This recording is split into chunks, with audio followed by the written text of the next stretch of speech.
I want to start with a mental image. It's the one everyone has. The guy in the camouflage jacket, sitting in a cave, maybe a Kalashnikov, propped up against the limestone wall, just ranting into a camcorder. Right. That is the caricature. It is. It's the caricature we've been fed for, 25 years now? It's really the defining image of the entire war on terror. This, primitive zealot fighting modernity from the Stone Age. But the source material we are digging into today, this massive dossier on the life and times of Osama bin Laden, it just shatters that caricature within the first few pages. It really does. Because before the cave, before the camouflage, there was a kid in 1971 in Oxford, England, wearing bell-bottoms and strolling down the high street. And that is the disconnect that makes this story so unsettling. We aren't talking about someone who grew up completely isolated from the world. We are talking about a man who, at one point, was basically a jet-setting tourist. Who allegedly developed a taste for Arsenal Football Club. Which is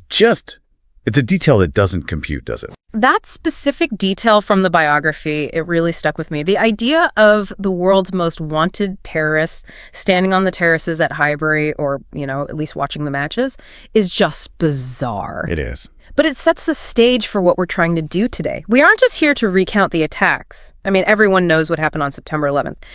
We are here to figure out the trajectory. How do you go from a billionaire's son with a degree in economics to the mastermind of global apocalypse? And to really understand that trajectory, you have to ignore the caveman myth and look at the CEO reality. Because bin Laden wasn't just a fighter, he was a systems builder. A systems builder. He applied corporate logic to holy war. So let's go back to the source code. The money. We all know he was rich, but I don't think people really get how rich. We're not talking successful local businessman rich. No. We're talking Rockefeller of the desert rich. That is a very fair comparison. And it all starts with his father. Mohammed bin Awad bin Laden. His story is a saga in itself. He was a Yemeni immigrant, came to Saudi Arabia in the early 20th century with, absolutely nothing. Just the shirt on his back. Started as a porter, manual labor. But he had this incredible genius for logistics. And crucially, he befriended the founder of the kingdom, Abdulaziz ibn Saud. And that friendship turned into the Saudi bin Laden group. In the notes, it lists their projects, and it's staggering. They weren't just building houses. No, they were building the very infrastructure of a nation that was suddenly, swimming in oil money. Highways, airports, palaces, the works. But there's a specific psychological weight to the family business that we really have to highlight here. It wasn't just about asphalt and concrete. No, not at all. The bin Laden group held the exclusive contracts to expand and maintain the holy mosques in Mecca and Medina. Right, and they also reclad the Dome of the Rock in Jerusalem. So Osama isn't just born into wealth. He's born into a family that is, you could argue, the physical custodian of Islam's holiest sites. Imagine what that instills in a child, the ego.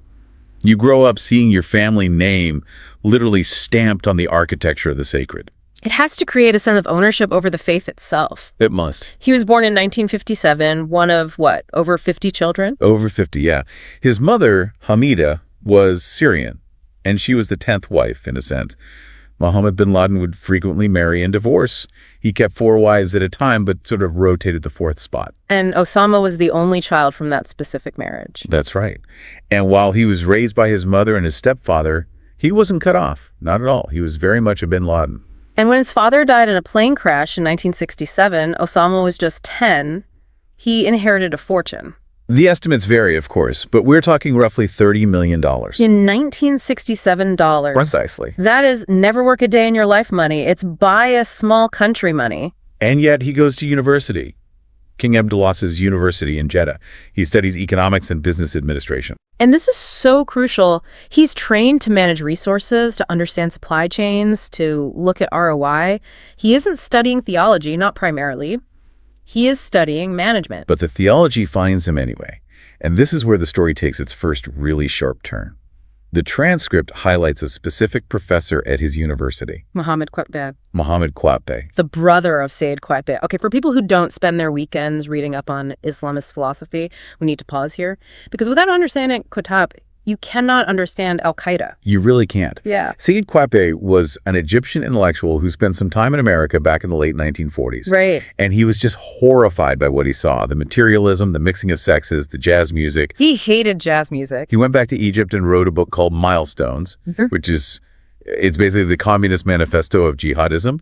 He was eventually executed by the Egyptian government in 1966. But his brother, Mohammed, flees. He goes to Saudi Arabia and becomes a professor, and who is sitting in the lecture hall. A young, impressionable Osama bin Laden.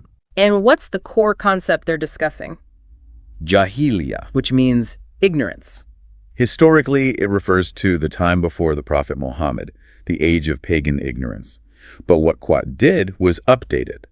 He argued that the modern Muslim world, the governments, the societies, had all fallen back into Jahiliyyah. So they claim to be Muslim, but they're actually living in ignorance because they aren't governed strictly by Sharia law. Exactly. And that is a truly dangerous idea.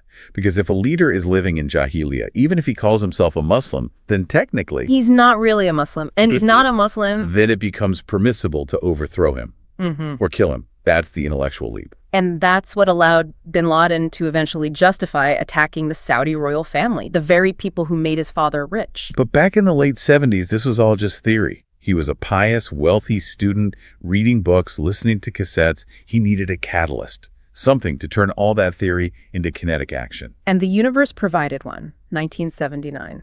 The year everything changed. The most pivotal year in the modern Middle East, I would argue. You have the Iranian Revolution. Which proved that an Islamic state was actually possible in the modern era. And then in December, the Soviet Union invades Afghanistan. The godless communists invading a Muslim land. It was the perfect narrative, a call to action. It was a magnet, and bin Laden didn't just write a check and stay home in Riyadh. No, he went to Pakistan almost immediately.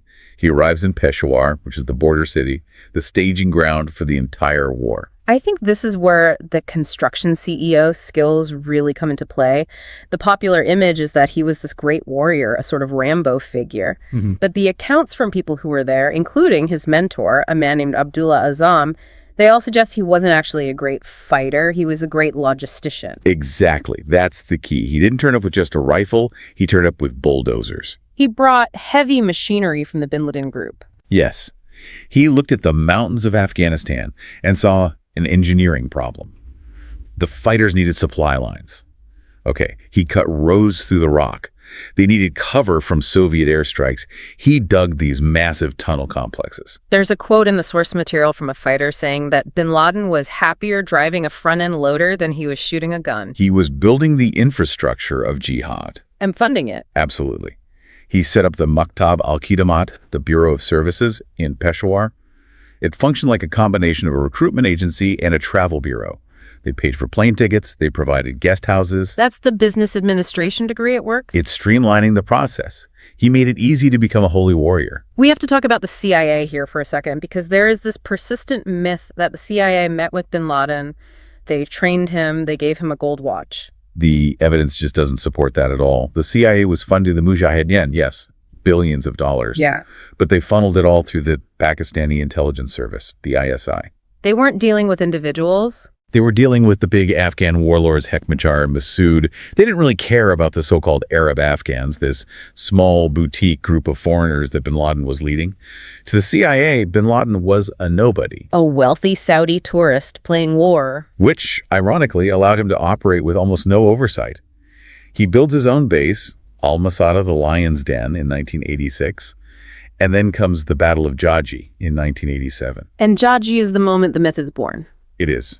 Militarily, it was a skirmish. Insignificant. The Soviets attacked, the Arabs held their ground for a bit, then they withdrew. It didn't change the course of the war. But bin Laden was there. He was under fire. And he had a friend with him, a journalist named Jamal Khashoggi. Yes, the same journalist who was later murdered in 2018. That's the one. Khashoggi wrote these glowing reports about it. The headlines were incredible. Arab youth fight shoulder to shoulder with bin Laden. It portrayed him as a saintly warrior prince. It made him a celebrity in the Arab world. So when he returns to Saudi Arabia in 1989, he's not just a rich kid anymore. He's a conquering hero. The Soviets had withdrawn. A superpower had been defeated. And bin Laden internalized that victory. He believed he did it. He believed that faith and sheer will could destroy an empire. A very dangerous lesson to learn. So he's back in Jeddah. The war is over. He's looking for the next project. And this is where the friction with the Saudi government really starts. Right. He goes to the royal family and says, hey, let's go liberate South Yemen from the socialists. And the Saudis are like, Osama, please just sit down, relax. He was a liability, a loose cannon. The world was moving on. The Cold War was ending. But then Saddam Hussein invades Kuwait in August 1990. And this is the scene that I think defines his entire future.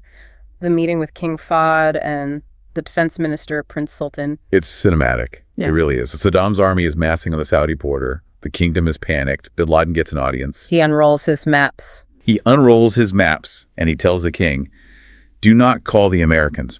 I have my veterans. I have the men who defeated the Soviet Union. We will defend the Holy Land. Can you just imagine the look on the king's face?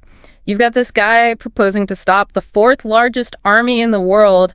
Tanks, Scud missiles, chemical weapons. With a few thousand guys in pickup trucks armed with RPGs. It's absurd. The king was a pragmatist. He looked at bin Laden, then he looked at the satellite photos of Iraqi armor on his border, and he made the call. He invited the U.S. military, 500,000 troops, Operation Desert Storm. And for bin Laden, this was the ultimate betrayal. It wasn't just a strategic disagreement for him, it was theological. Infidels in the land of the two holy mosques. American boots on the ground that the Prophet himself walked on.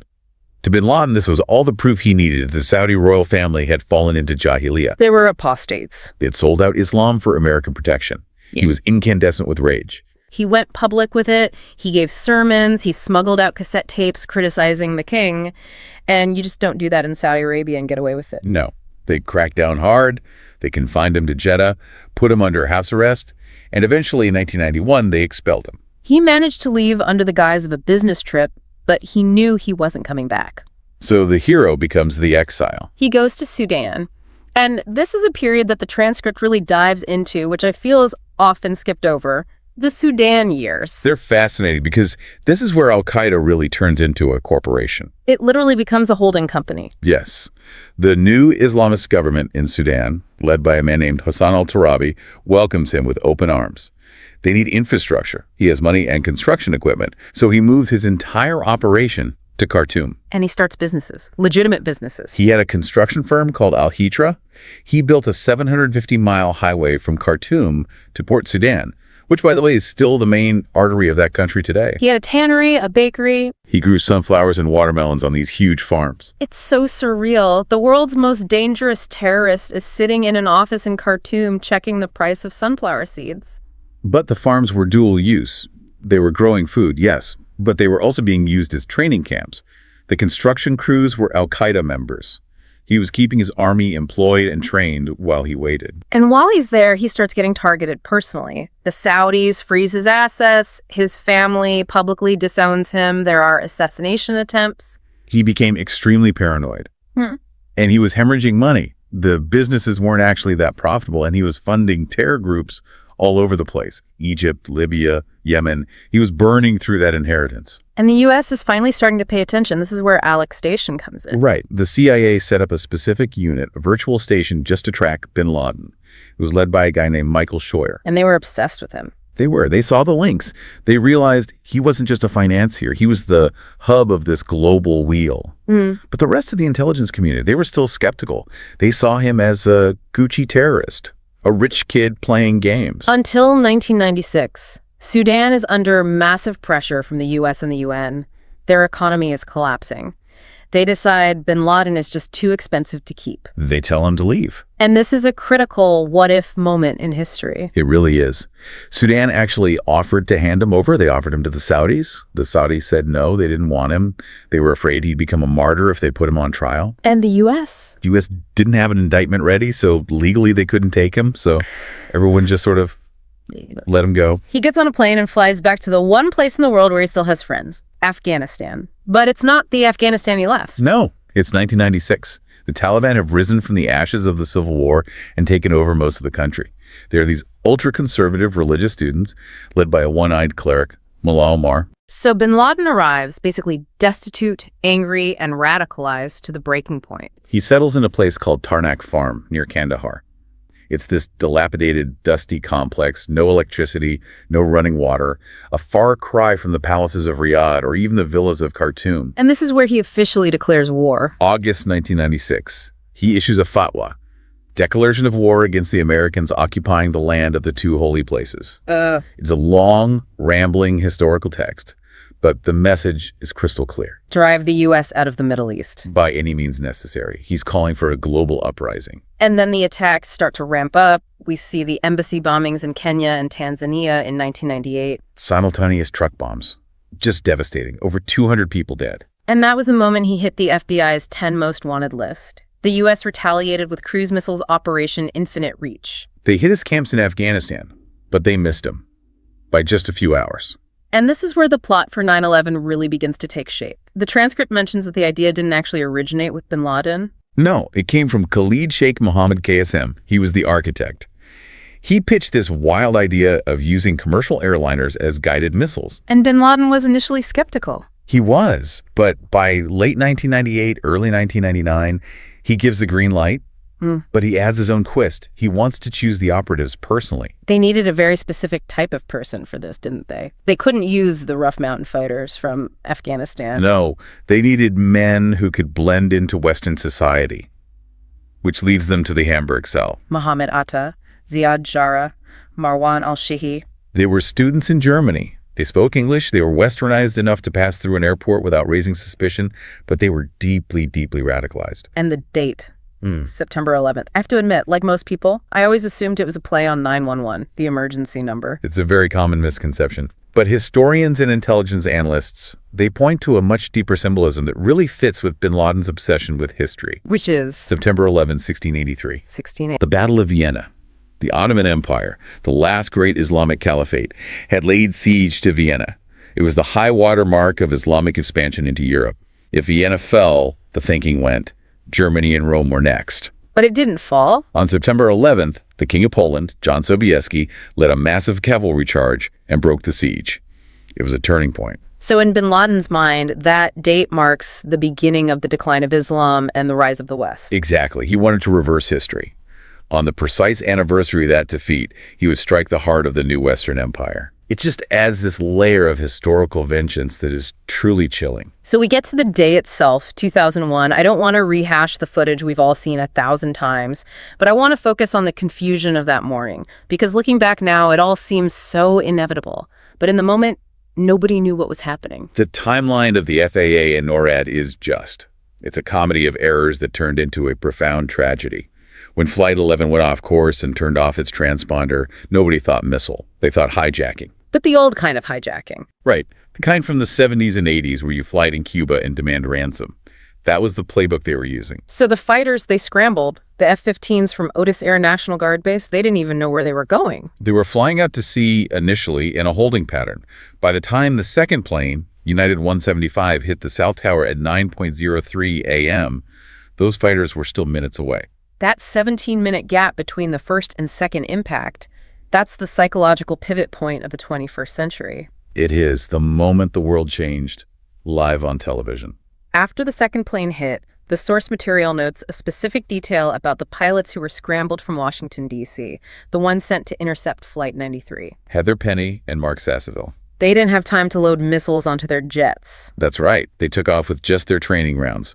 And their plan, if they found the Boeing 757, was to ram it with their F-16s. A suicide mission. A suicide mission. That is how desperate the situation was. But Flight 93, of course, never made it to D.C. The passengers revolted.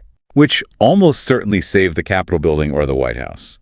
So, the aftermath. The U.S. invades Afghanistan in October. The Taliban regime falls within weeks. It's a total rout. And bin Laden runs. He heads for the White Mountains on the border with Pakistan. The cave complex of Tora Bora.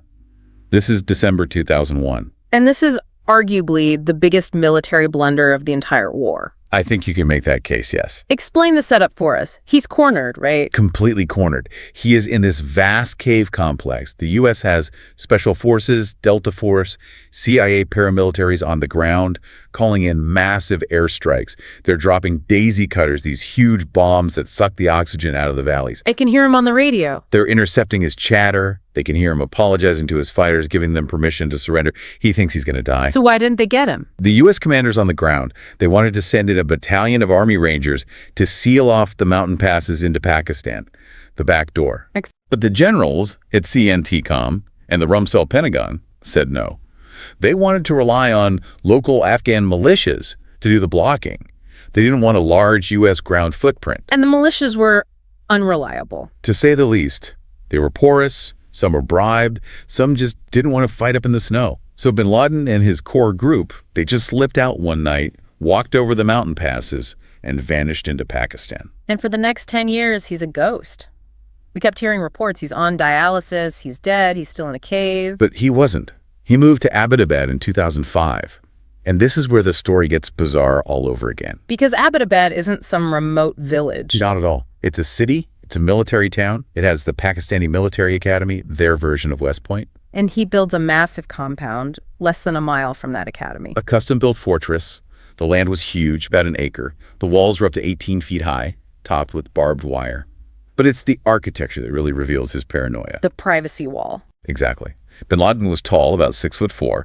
On the third-floor balcony, they built this extra wall, specifically high enough so that if he stood up to stretch, no one from the fields surrounding the house could see his head. He lived there for 5 years, with 3 of his wives and a dozen children and grandchildren.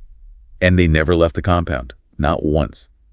They burned their trash inside so no one could sift through it. They had no internet, no phone lines. It was an information black hole, but he was still running Al-Qaeda. Oh yeah, he was sending out couriers with flash drives. He would record videos or type up memos, put them on a flash drive, give it to his most trusted courier. The courier would then drive for hours to an internet cafe in another city and upload it. And that courier, a man known as Abu Ahmed al-Kuwaiti, was the thread that unraveled everything. The CIA spent years just trying to identify him. Once they finally had his name, they started tracking him, his white SUV. One day he makes a call, the battery's in the phone, the signal pings, and they follow him. All the way to the compound. But they still couldn't see inside. Not clearly. So they set up a CIA safe house nearby with telephoto lenses. And they saw a man walking in the garden. They called him the Pacer. He would just walk back and forth for an hour every day, like a prisoner exercising in the yard. And they measured his shadow to estimate his height. It matched bin Laden. But they never got a clean shot of his face. Never. So President Obama had to make the call based on probability. It was basically a 50-50 shot. May 1st, 2011. Operation Neptune Spear. They launched from Jalalabad, Afghanistan. 2 Black Hawk helicopters. But these weren't normal Black Hawks. They were stealth hawks. Highly modified. They had angles like an F-117 fighter jet to deflect radar, special noise-dampening rotors, radar-absorbent paint. The world didn't even know these things existed. So they fly into Pakistan, low and fast. They get to the compound. They go to hover over the courtyard to drop the seals, and disaster strikes. Physics strikes. The walls of the courtyard were solid concrete and very high. When the helicopter hovered inside those walls, the air being pushed down by the rotors had nowhere to escape. It created a vortex. A vortex ring state. The air recirculated back up through the blades, and the helicopter just lost all its lift. It started to fall. It's basically settling into its own exhaust. Exactly. And the pilot, a guy from the Elite Night Stalkers unit, does an incredible job. He realizes he's falling, so he dips the nose forward to try and fly out of it. He crashes, but he controls the crash. The tail snaps off on the wall, but the main fuselage lands relatively soft. No one is killed. Not a single person. It's a miracle. If that chopper had exploded, the mission is over before it begins, and you have a Black Hawk Down situation in nuclear-armed Pakistan. Instead, the SEALs pile out. They blow the doors. They have a dog with them, Cairo. A Belgian Malinois. His job was perimeter security, but mostly he was there to intimidate any curious neighbors who might come out to see what the noise was. They move through the house, methodically, room by room. They find the courier, he's killed. They find the courier's brother, he's killed. They find bin Laden's son, Khalid, he's killed. Then they move to the 3rd floor, the Pacer's quarters. The SEALs see a tall man poke his head out of a doorway. They rush the room. Bin Laden is standing there. His youngest wife rushes the SEALs. She's shot in the leg but not killed. And then the point man fires. 2 shots. One to the chest, one above the left eye.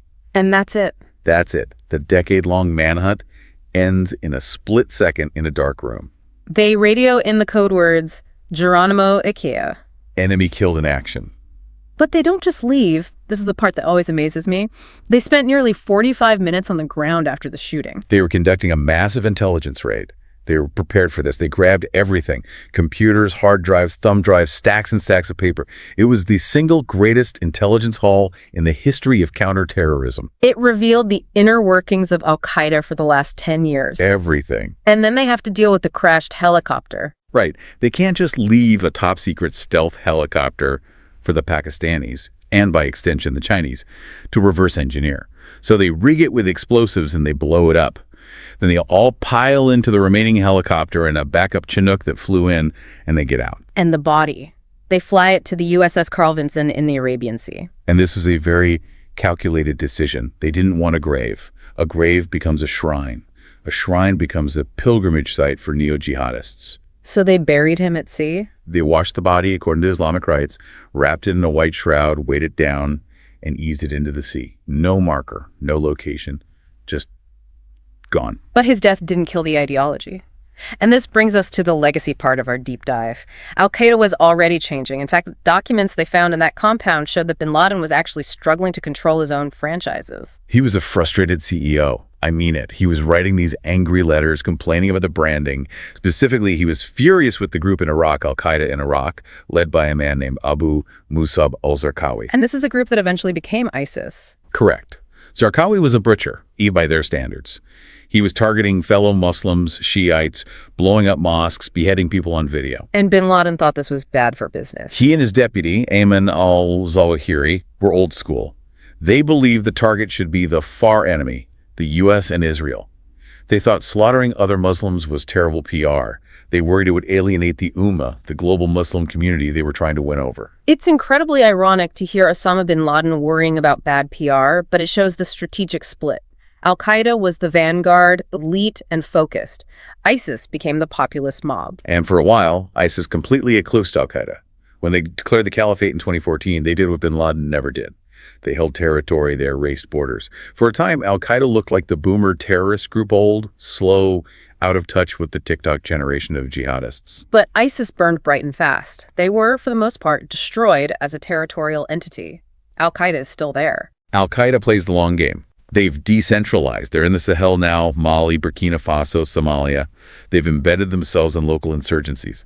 They're much harder to target now because there isn't one bin Laden figure to kill. It's a hydra. And in Afghanistan. The Taliban are back. 2021, the U.S. withdrawal, the images of people falling from the C-17s at Kabul airport. It was a tragic bookend to the whole thing. The war started to remove the Taliban and Al-Qaeda.